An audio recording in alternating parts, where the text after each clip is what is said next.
It was my daughter who first said, how come everyone over there is black and everyone over here is white? And you got to listen. I mean, Jesus says, listen to the children. And so we, in listening, began to dig at that question of where this inequality comes from. And with that in mind, Gray Maggiano, the rector of the Memorial Episcopal Church in Bolton Hill, unearthed a past filled with darkness. In 2017, the church took a closer look at its history. Charles Ridgely Howard was the founding rector. Howard's family owned more than 400 slaves at the Hampton Plantation in Towson.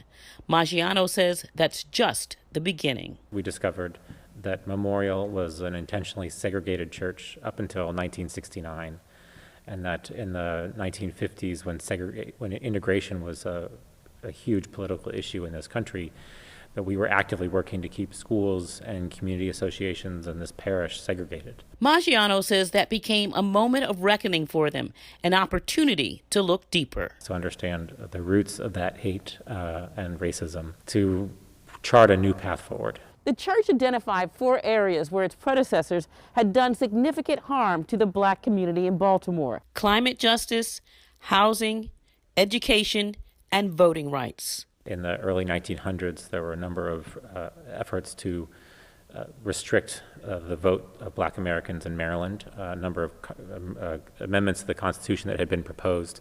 And the rector of this parish, William E. Dame, had made vociferous and repeated arguments in the press to take the vote away from black people. The church sits in what was formerly the Mount Royal District, a large part of West Baltimore and predominantly white. In the early 1900s, members of the church formed the Mount Royal Protective Association, whose job was to protect this neighborhood from black people. There's no kind way to say it. They had assigned block captains to each block to make sure that there weren't black families walking around trying to rent or buy houses. Maggiano says they then helped draft the first housing segregation ordinance in Baltimore and in the country.